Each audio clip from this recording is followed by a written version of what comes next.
Hello, and welcome to Social Isolation with me, Alex Ravenhall, the type of person you'd avoid.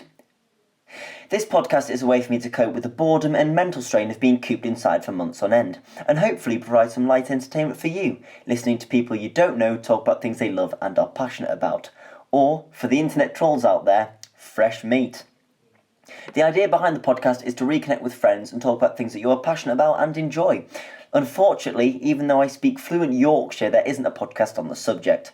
Talking about things that you love releases those sweet endorphins we're all craving. And so, if you take anything away from this podcast, it's to ring, text or FaceTime that friend you haven't spoken to in a long time and have a nice long natter.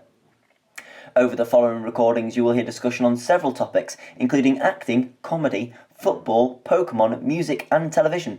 Feel free to listen in on those that interest you, or just listen to them all, goddammit, and maybe you'll develop an interest from the impassioned discussion. Disclaimer time, none of us are experts on any of these subjects, neither do we claim to have any success in these areas. These are just people talking about things they enjoy. Finally, as you can hear, I am recording on this shitty little iPad, so apologies if the sound quality isn't quite that of some of the podcasts. Today, I'm interviewing a member of my family. What could go wrong?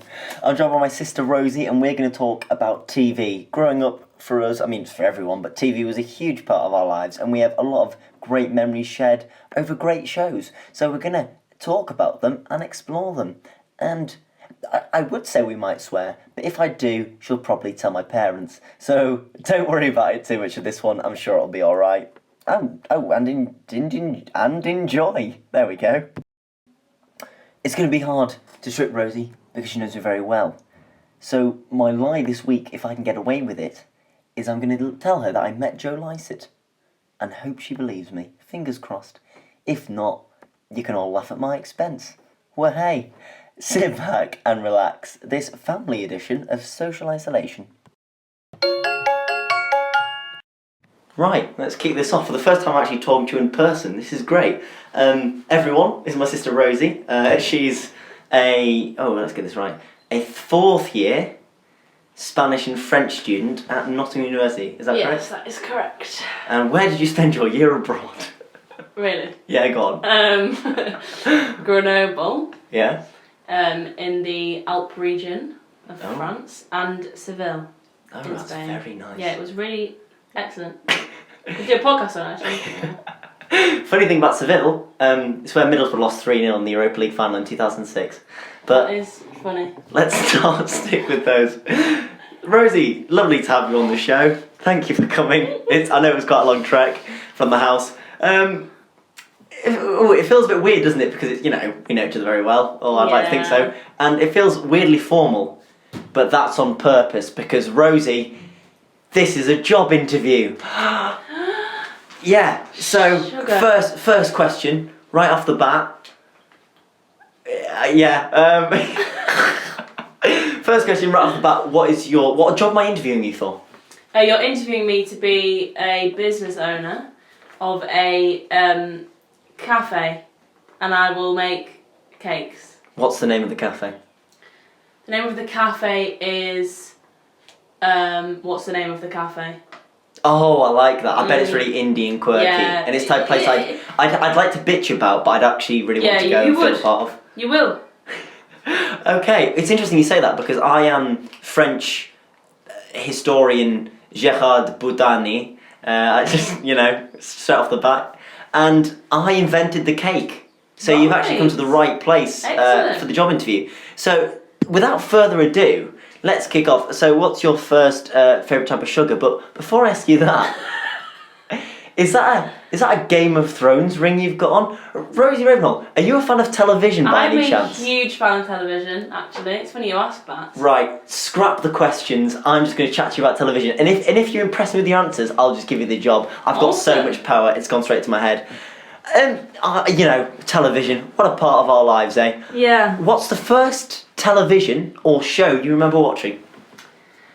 I'm unsure if it is a film or a TV show, but we're going to say it's a TV show. It would be Cogs Hollow. It's a niche one that no one else I've ever met has seen or heard apart of, from family and Gerard Putani. And it would be either that or like Deadly 60. Deadly 60. See, we were a CBBC family growing up. We didn't have this Disney. That being said... We did have Disney. We did have Disney. Shit. That's So Raven. That might be my first. Because I remember we had Disney when I was about 4 years old, and I felt really powerful. Yeah, and then we had the power stripped away, and we were back with, well, you know, Tracy Beaker, absolute classic. I do not remember watching. My Parents Are Aliens. That was CITV. That wasn't Disney.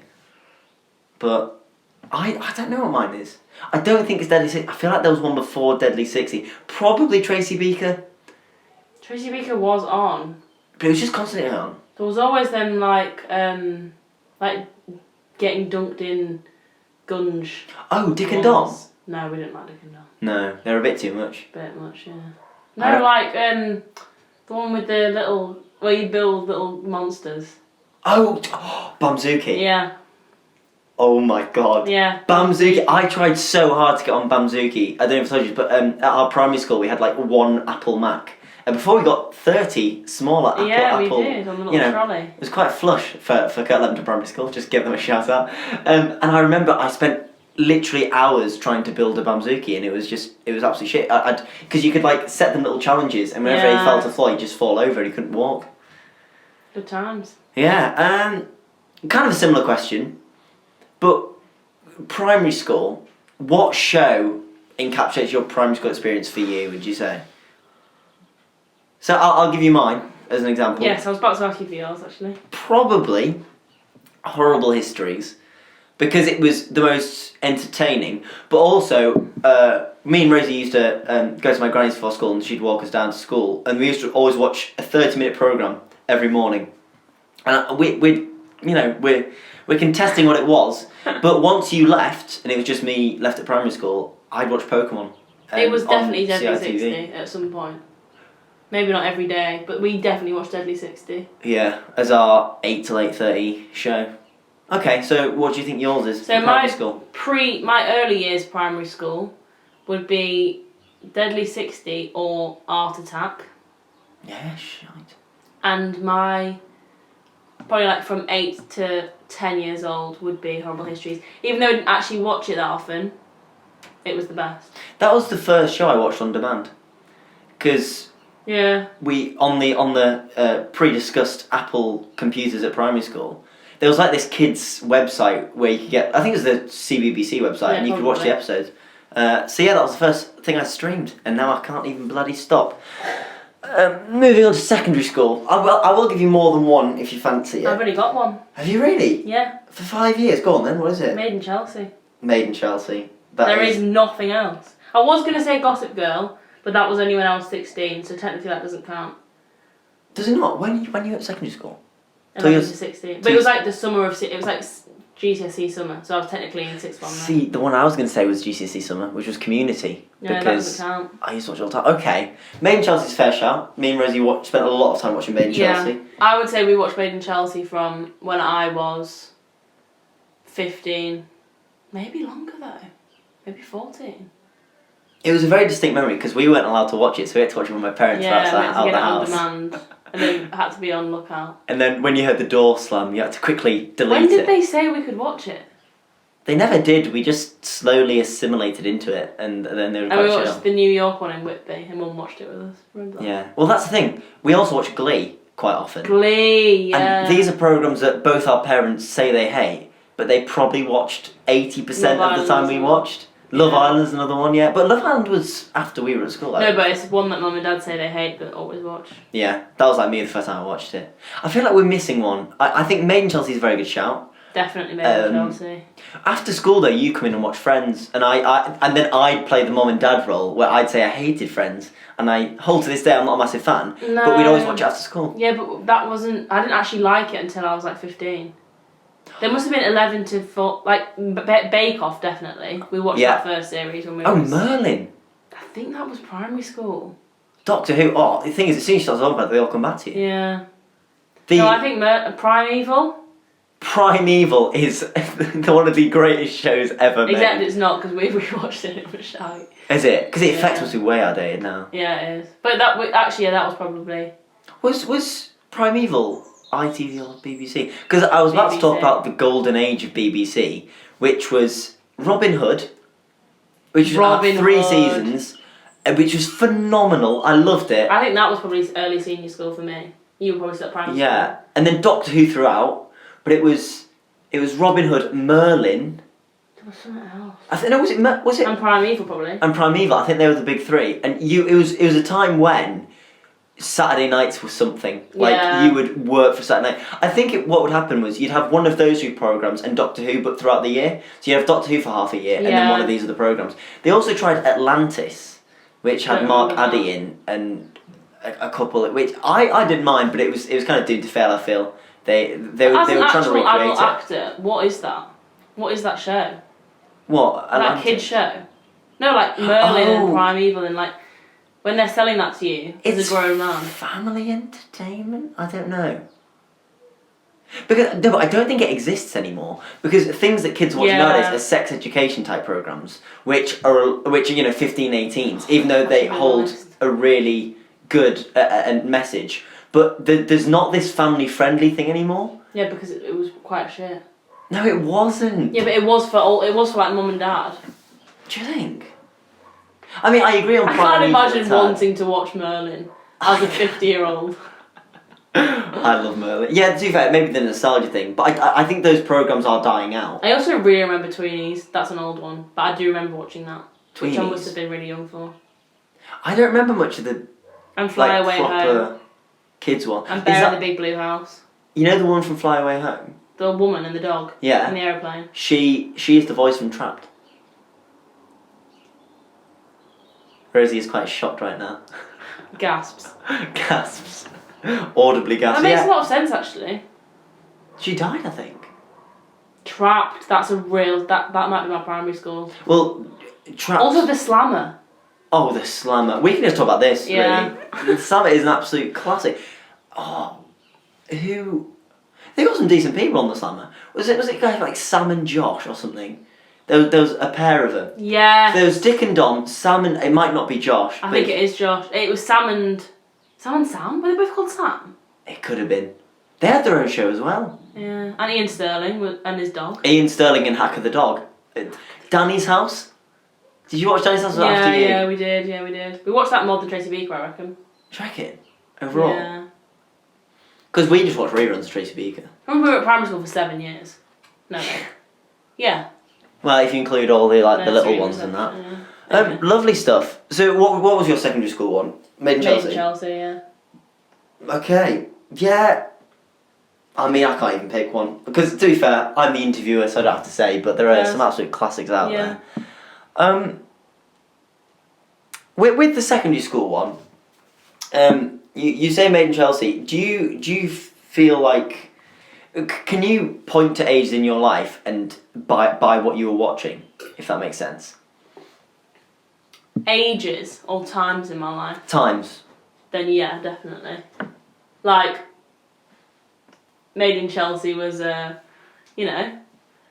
16. Yeah. That big old time. First year of uni was Fresh Meat. That's the first time I watched it. Was it? Yeah. Because obviously 2 years below you, I watched it similar time, but I was always thinking Yeah. we were still at school together. I remember the first episode of Bake Off was used to loads of history and we didn't actually like it that much. But I don't know how old we were. Bake Off, I think it was about 2012, 2013. That would be year 9 for me, so yeah. And that was second year for me. So yeah, But yeah, I can. do you link them with like any like emotions or anything, or is it like what is TV for you? Is it something like a release to pass the time, or is it more like do you get really connected to shows? I'd say the most I watch TV is because I don't like silence just in my daily life. It's not really deep, but just like if I was tidying my room, I'd put TV on. So I'd put Made in Chelsea on because, yeah. But I don't think I'm not a cinephile. No. But I do like watching TV, Mm-hmm. even if it's rubbish, because I just like having the sound on, I guess. I don't know, really. College. So we're talking 2 years life. Maybe not as easy to pin down a show for that. But is there any shows that you remember? Gossip Girl, Yeah. definitely, because I watched all that in one go, and everyone else had already seen it. Peaky Blinders, Was that when it started? I think when I was in sixth form, yeah. Because you watched the first episode with your boyfriend, Eddie, and then you came No, I back and didn't made us watch actually. it, didn't you? I watched the first episode on my girls' holiday With them? with them, unnamed. And then I made you guys watch it. Maybe also Game of Thrones, but I wasn't really into it then. Yeah. But I remember coming home from school and watching the Hodor one, so I probably was actually. When did we watch Prison Break? Don't know. Because once again... Distinctly remember watching it. I think that was I think Megan was still at school. Yeah, because she got us into it. Yeah. Cause That was unreal, actually. with Prison Break, And I'd Castle. say it's a show, but we both have never watched with such Mentalist. intensity. Mentalist, Megan got us into as well, I think. But with Prison Break, we'd never watched a show Yeah, where no, we hadn't. an episode ended and you were diving straight into the next one every single time. Yeah, we'd watch like 3 a night. It was pretty intense. It's a weird type of TV that I don't think I've ever had that before. Like there are great shows out there. 24, Game of we Thrones, watched it, I felt 24. But these type of high intensity shows, but nothing's quite got me like the early seasons of Prison Break. Yeah, that was It was so unreal. intense. So good. Now you're at university. Now you're finishing university. One show if you can for those 4 years. Fresh meat. Is that because you watch it at uni or because of what it represents? Because obviously it's a uni show. Probably both. Because I remember watching it in my little room.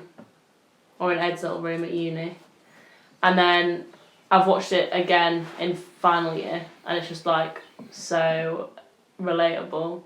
And also really funny. And a really good TV show. It's quite cyclical then, you know, at the start and at the end of your experience. But then year abroad year was Game of Thrones. I was And gonna Scrubs. I was gonna ask you about that. Scrubs. Because I just rewatched all of Scrubs on Amazon Prime. Scrubs is... And it was the final season of Game of Thrones. I could argue, and you might disagree with me, that Scrubs was our childhood show. Because I remember we were at... We didn't watch it in chronological order. We just watched it when it was on. No, so the first season we watched when we were on holiday at my uncle's house when we accidentally killed his fish. Not to do with the story, but they had season 1 on DVD, and we watched the first we episode. did. We thought it was really funny, and then I think we did because we got it maybe on season halfway through season 2, but then we recorded it, so we had an episode a Yeah, week. maybe. So we did watch most of Scrubs. Scrubs was a fantastic show because it really matches that comedy and overall message really well, which can be a bit preachy and a bit lame in some shows. Yeah, in a lot of sitcoms, but I yeah. think It did it Scrubs really dealt well. with it fantastically. They've just released a podcast themselves, actually. Probably a lot better than this one. Have they? Yeah, JD and Thingy. JD and Turk, yeah. Actually, I think I might have seen that. Donald He's going Faison. out with Florence Pugh, yeah, who was... I watched her recently in Little Midsummer, Women. and she's fantastic. Also, have you seen... I know this is not TV, but have you seen Fighting in the Family?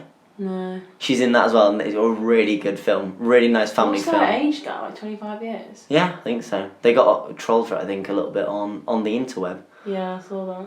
Which, you know, To each their own. not really. Internet trolls need to have an opinion, if I'm honest. Just let them be. And let them deal with things. But yes, JD and Turk were the main part of probably my favourite show. Yeah. Or one of my favourite shows. We'll get onto that question Yeah, they're in later. there. So, you've been on a big night out. Big boozy night out. You've gone to Pop World in Birmingham. And Christ.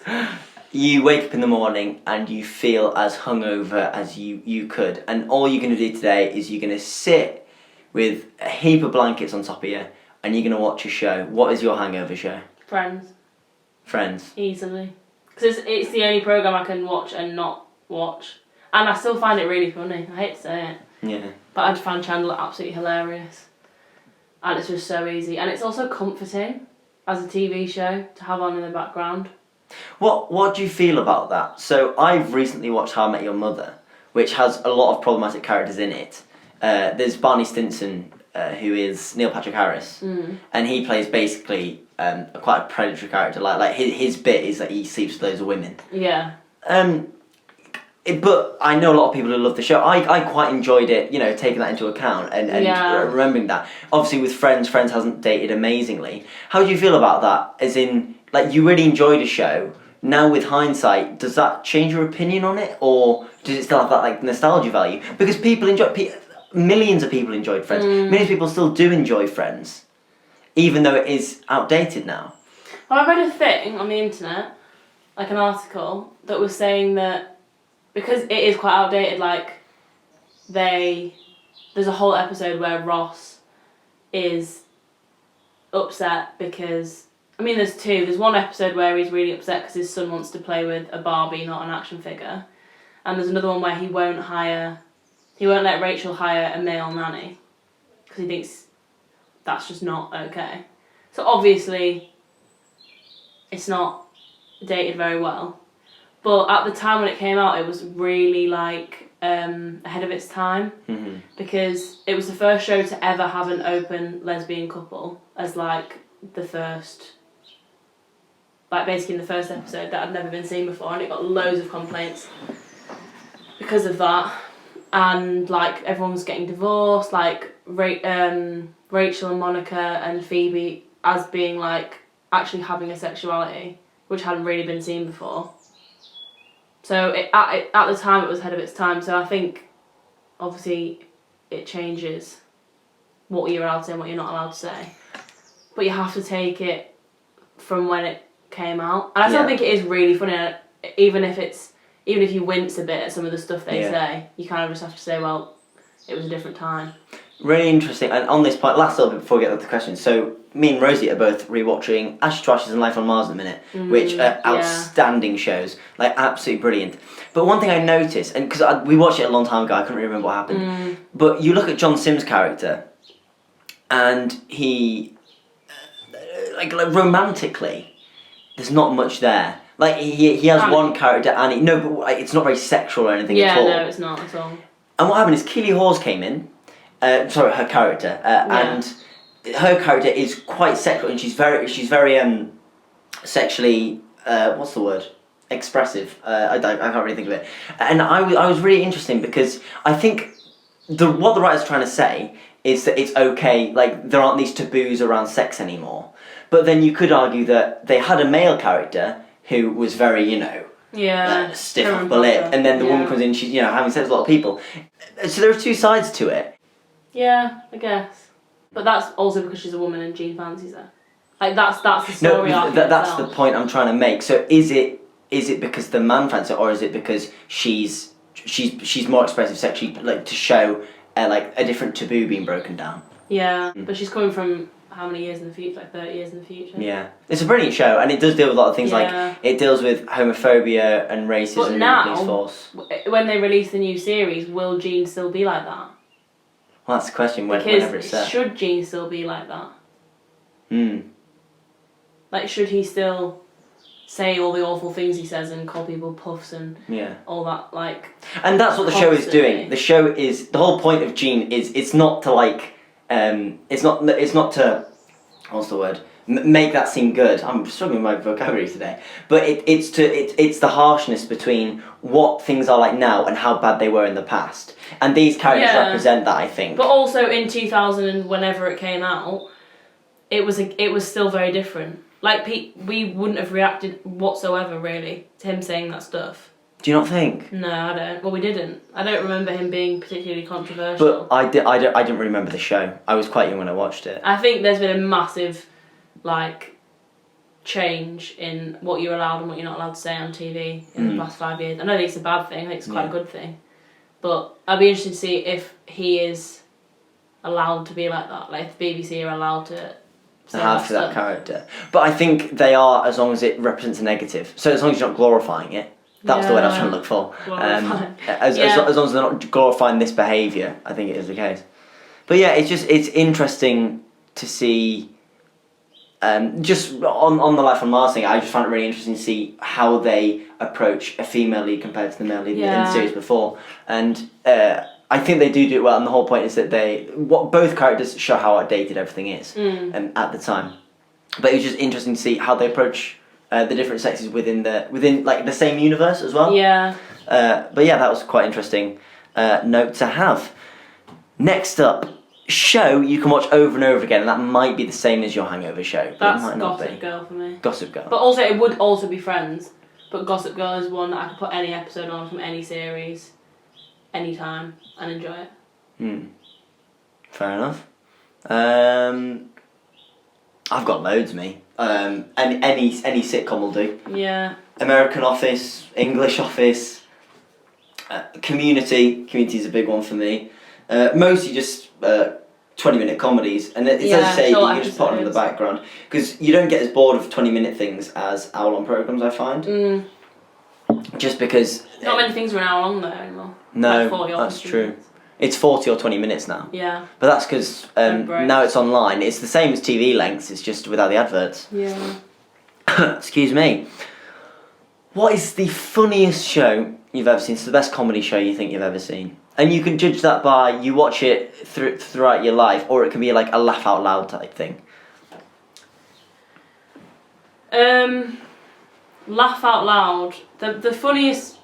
I was really struggling with this question, and I was talking to Mum about it, and she was like, "What's made you belly laugh the most of any show ever?" And it would be Gogglebox. Gogglebox. Yeah, maybe biased because Fridays was absolutely hilarious, but there's something about normal people saying things that everyone thinks about. I don't know, it's just absolutely genius idea. I think it's so funny. Have you seen it? And I might be getting the name wrong. It's either This Country or Our Country.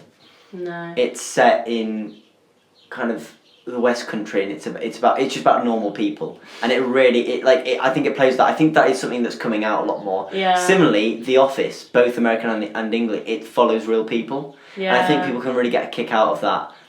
Very naturalistic stuff, but then the absurdity of the comedy as well kind of balances the two out. I think that is a really interesting answer. Really funny Gogglebox for me.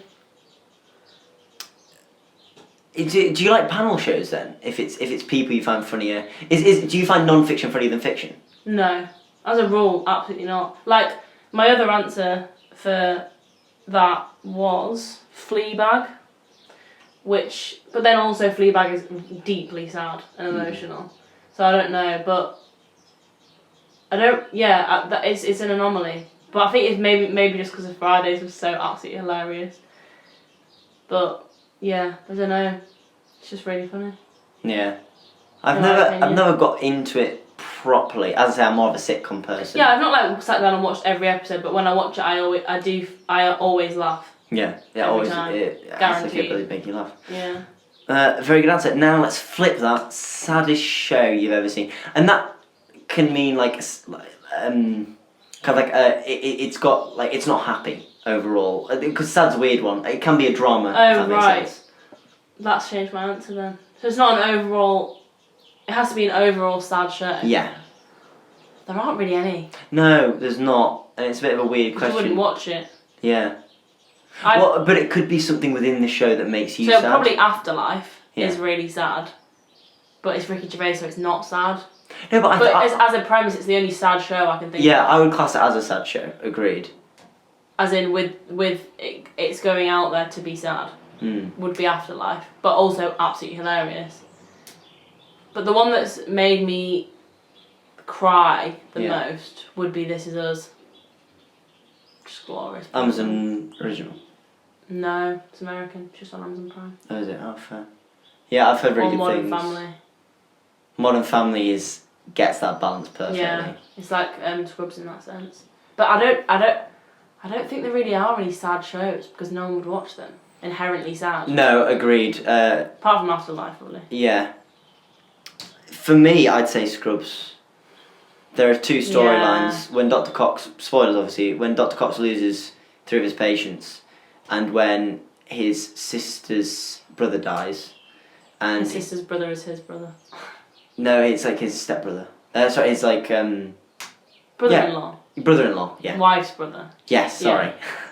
And when Laverne dies. And when Laverne dies, yeah. And when the old lady dies. Because that guy cabbage. Bloody cabbage. It's a really good show. It balances the line so deftly. Yeah. And it does it without belittling the audience as well, which I think is a huge bonus. That's so true. I do feel that with some of the American shows they can over explain things a little bit just to make sure the point gets across, and it can make you feel a little bit belittled. But I think Scrubs balances that absolutely beautifully. Saddest death. The saddest death, I've got Jack from This Is Us. That was an absolute... Like, you know when you cry at TV shows and it's just like a bit of a cry? Yeah. That was like absolutely sobbing, like hysterically. And it's like alluded to the whole way through the first 3 series, or first 2 series. Because you know that he dies in the first episode, but you don't know how. And like how the family react. It's just amazing. Yeah, easy. Mine's a tie between Hodor. Absolutely killed me. And Dale from The Walking Dead. I watched that when I was quite young. I think about 11 or 12. And at the time, you know, we didn't really swear in the house. It wasn't really what we did. And I watched that, and little 11-year-old me went, shit, really loudly. And I stormed upstairs. I got really angry because of the way he dies as well, Dale. Yeah. But that one had the most profound, like, actual... How does he die? He gets... Carl, the little prick, Rick's son, tries to kill a zombie, and he doesn't kill it, and then it ends up killing Dale later on. But the way it happens is it slowly rips open his stomach. But like, it's so like and it happens so slowly. Like no, it had such a weird reaction for me. Well, so I reacted really weirdly to it. How did Dad react? Dad wasn't watching it. I was watching the episode myself. It was before Dad started watching it, because then I rewatched it with Dad. And how did Dad react then? He didn't mind it. I don't know what it was. Something really got... He was my favourite character as well. Yeah. Which doesn't always help. But yeah, that really got under my skin. That moment. Whereas Hodor was just like horrible, heart-wrenching. Did you know that was going to happen? No, it's actually quite scarring the sound, I think. Of when the younger one is fitting on the floor and he's saying the words over and over again. That kind of freaks me out. Just personally, like people fitting is awful. I really think it's absolutely awful, and it's like having no control. I think that stresses me out quite a bit as well. So it was the way it happened, I think, and then obviously it was so well done though. It was brilliantly done. It's just the fact they had to change his name in Spanish so that it made sense. Yeah. So like it was like, do you know what "hold the door" is in Spanish? I should know. Something El Puerto, but I don't know what. So like his name was like an abridged version of those 2 words. Right. So that it would work. Lovely stuff. Let's go on a bit of a more happier note. Most satisfying TV moment? I'm pretty sure that's not the question. Is it not? What's the question you've got? Most satisfying TV death. That's what I was given. Well, yeah. Mine is also a death. Mine was Peter Baelish. Yeah, very fair. I thought, was it him or was it Ramsay Bolton? But I just hated Peter Baelish a lot. And easy for me. Game of Thrones get it right. Yeah. For me, it was Joffrey's. Oh yeah, that was good. Because Joffrey was such a whiny little prick. I wasn't as invested in it then though when I watched that. I also think that Joffrey's the best villain character. Yeah, ever. Out of them all. Because I think after that point, they just tried to get over the top with it a little bit. Like they tried to outdo the villain before. Whereas I think with Joffrey they balanced it right. Like Ramsay, don't get me wrong, no, Ramsay's superb, but it was a bit gratuitous towards the end. Like it was violence for the sake of violence rather than it being useful to his character. Yeah. But don't get me wrong, Ewan Reyn's one of my favourite actors. I think he's fantastic in the role. I just think, you know, like when there's an episode where he kills his dad.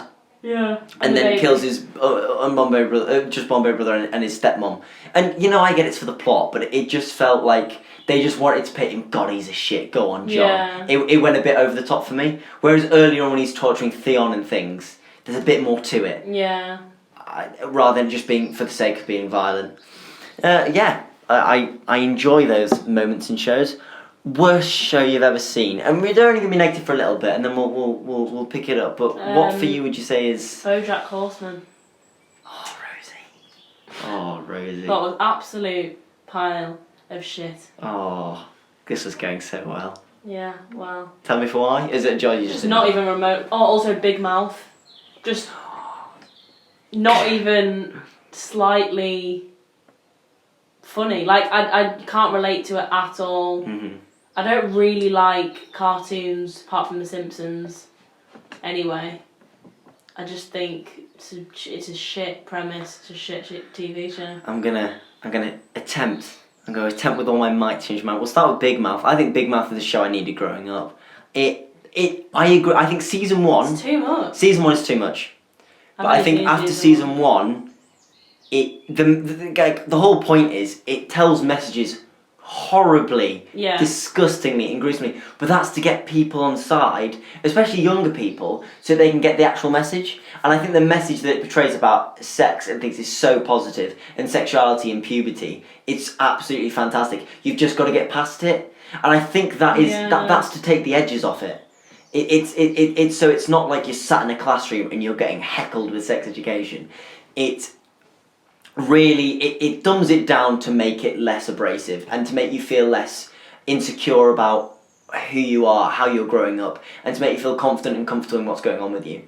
So I would argue that's how they do it. And it is, Nick Kroll is at times ridiculously over the top with it, but I think there is a reason for it. I mean, to be fair, everyone's entitled to their opinion, but I get it. I remember watching the trailer for it and thinking that is absolutely sick, but actually sitting down and watching like 2 episodes, I felt absolutely shy. I struggled with season... in fact, I watched 3 or 4 episodes myself and then stopped. Then season 2 came out and I went, oh, I'll give it a go. And I finished it, and then once I got into the flow of it, I really, really enjoyed it. It just dealt with really good things in such a childish way that it's needed. It really is needed for people a bit younger than us to really get to terms with what's going on. Yeah. BoJack, holy shit. BoJack season 1, once again, I'll give you... Rubbish. I wouldn't say rubbish, but I was expecting a funny show about a horse. I think also Rick and Morty. A lot of people... Rick and Morty, to be fair. I'm same not vein, much same vein. But BoJack Horseman is one of the deepest and most profound shows I've ever watched. And you think I'm joking, but it deals with some horrible, horrible things. Depression, addiction, child stars, and kind of the ramifications of growing up too young. How selfish you can be, and how your actions have huge consequences. And it's just about, like, the main character is so... not corrupt. What is with my words today? He's so imperfect. He's not a hero. He's a flawed man or horse. He's so flawed. Yet and you just watch it, and it is funny at times, but it is also deeply sad because no matter what, you always know it's not going to end well. And it also deals really well with asexuality. There's a character called Todd in it who kind of comes with asexuality, which is something, once again, you're talking about the first open lesbian couple in Friends. Yeah. It's one of those things where I think it takes a really good step in the right direction with it. So, yeah. So you vastly disagree? I completely disagree with you, but once again, people are entitled to opinions. And at the end of the day, if a show can't captivate you early on, you're not going to stick with it. It's too much for me. BoJack Horseman, weirdly, and I'm trying not to spoil this one because I think BoJack is one you really need to watch unspoiled. But I actually, so you go into it thinking it's comedy. I got too upset by BoJack to keep going. It got so dark, a show about a horse, that I stopped watching it until my very good friend Sam, who has also been on the podcast, basically explained the plot without the jokes. And it's so it's just basically all the horrible shit that goes on. And if you strip it away, it's one of the most depressing shows. I would say that's a sad show. You know what we were talking about earlier. I would generally say BoJack Horseman is a sad show. And when he told me about it, it got me back into it, and I watched from season 4 until the end because it's just finished recently. I just think BoJack is one where appearances can alter your opinion going into it, and once again, that's the show's fault, but also it's kind of what the show's purpose is. But I also just don't like cartoons. Yeah, so that's an automatic obstacle for me to watch it. Well, that's very fair. But yeah, I'll defend them as much as I can. And to be fair, people can really decide what they like. I haven't given you this one, but I'm just going to throw it your way anyway. Who thinks the best TV villain? And you might have already mentioned them. Villain? Yeah, so a baddie. And on TV. And trying not to have them being redeemable. Because there are a lot of brilliant, like Bob Kelso in Scrubs, who is the evil head of medicine, who's a real a good side to him. Dr. Cox as well. Other shows, Ben Chang from Community, Ray Purchase from Toast of London. Actually, he's just a dick. But so like for me, it would probably be Joffrey, I think. Yeah, you're probably right there. If it was film, it would be the Christopher Waltz, easily. Christopher Waltz? In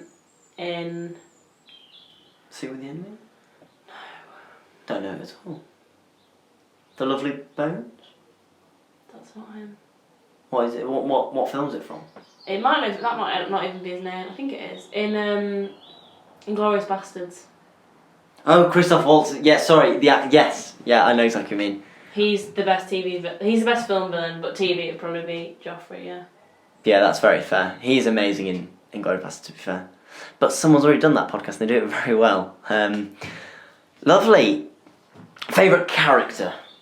Oh, have we just done that? No, favourite character overall. This is probably the hardest question. It really is a difficult one. I would probably have to say JD.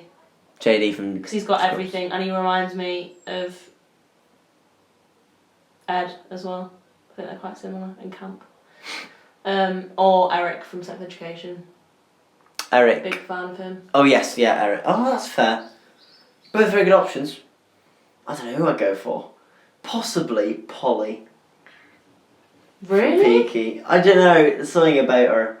That I think is really interesting, and she balances. She competes with a lot of other big personalities on screen. It's I'm not gonna. I might not answer There's too that many. One. There are too many. But JD is really stand out for me. He's a really funny character. Right. Next up is TV shows are made because of their overarching arcs. But if you could pick one episode of a TV show, the best I've ever seen. The best single episode of television you've ever seen, what would it be? It would be, spoiler alert, the episode of the final season of Game of Thrones where Arya kills the Night King. Yeah, I loved it. Easily, without any question. Best TV show I've ever seen. I know people have loads of opinions on this, but I thought it was a terrific episode. It was so... I think you can have your opinions on the series because the last episode wasn't as satisfying as I'd hoped it would be. But that specific episode was absolute. Like, I couldn't fault it at all. Like, not even one part of it. Yeah. It was insane. Mine would probably... And no one saw it happening. No one saw that was going to happen. Mine would probably be Hard Home. Which one was that? When the zombies attack the ice village. When they go top to wild. And he, stands at the thing and does the handling for the first time. I just absolutely love that episode. Yeah, that's a sick episode. I'm trying to... It's so annoying because there's so many we're missing. And that we just... What, of Game of Thrones? In general. I swear there's one episode that I absolutely love or something. As a single standout episode. Probably A Fistful of Paintballs from Community. That's really, really good. And also Dungeons & Dragons episode of Community. There's some classics in there. Probably the final episode of Ashes to Ashes we'll really like. Yeah, we haven't got there yet in the rewatch. Well, let me get on to Ashes to Ashes in a second. When I ask you for your favourite TV show of all time, and the job relies on this answer. So what would you say is your favourite TV show of all time? It's an extremely difficult question. It is an extremely difficult question. I will give you 2 honourable mentions. So you're allowed 2 honourable mentions, then you're going to say your all-out favourite show of all time. So you're allowed 3? Well, you've only got 1, but you're allowed to say 2 shows that made the cut. Okay, my first honourable mention would be Modern Family. Yeah. Because up until probably the penultimate season, every episode made me laugh. Every episode had a sad bit in it. It always makes me cry. I love all the characters. I love the fourth wall breaking. Just really good. My second honourable mention would be Sex Education. Mm-hmm. Because it's just done amazingly. The filming, the editing, the colours, the characters. It deals with literally every single issue that it should deal with and could deal with. And it's just beautiful. But my favourite of all time would be Game of Thrones. And I wish it wasn't because it's so cliche. But It wouldn't be a cliche if it wasn't true for a lot of people. Exactly. It's absolutely sensational. Really amazing. So for me, I'm going to break my own rules. I'm doing 3 honourable mentions, haha. And it's only because Community and Scrubs are like the same show for me. And they did the same thing for me. Scrubs is just, it always blows me away. And Community, similarly, it's such a comfort. Yeah. Second place is Fortitude Season 1. That's it. No one's seen Fortitude. And the only reason I did this podcast is to promote it, because it's fantastic. Yeah, but are you allowed to say just season 1? Well, that's true. Because... I'm going to No, but I would argue the best show I'd ever seen, if I'd stopped at that point, would be Fortitude Season 1. Firstly, like, it leaves a couple of loose ends, but it works as its own season. Yeah. It really does. And so for me, if that season, like, the plot of that season is the best show. But for that reason, that's why it's not my number 1. My number 1 is actually Life on Mars. Really? Yeah. Rewatching it... Game of Thrones doesn't even get an honourable mention? Game of Thrones is weird, because I was completely honestly obsessed with it. And it's not even that, like, I went off because, like, the writing went off or anything. I perfectly enjoyed it towards the end.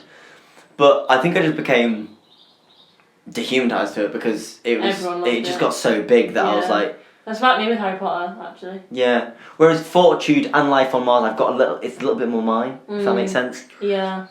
So, but watching Life on Mars back, firstly, the song, when they play the song, it is perfect. It sends shivers down my spine. You saw me. I stuck my hands in the air when the show started. And the final scene, no, not the final scene, near the end of the second season, there's a scene where the song plays again, and I've never had spine tingling like it. It really got to me. And I just think, like, I didn't realise on what levels it worked before, but rewatching it, I realised just how good it was. Yeah, it is sick. It's absolutely fantastic. And when the subconscious leaks into what's going on, I think it's superb. I probably would say Ash Smashes once we finished it. Yeah, because I think 3 seasons of that. I think they take it and they make it even better. And we watched Ash Smashes first when we first did it, and I think that was fantastic.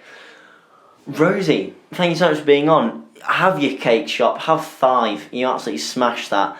And yeah, I hope you guys enjoyed listening to it. This one's a bit shorter than usual, but you know, you haven't got long in these long old days. So it's not better for us a quick little 50 minutes rather than the usual hour and 10. Still quite long, but I hope you enjoyed it. Thank you so much for listening, and good night.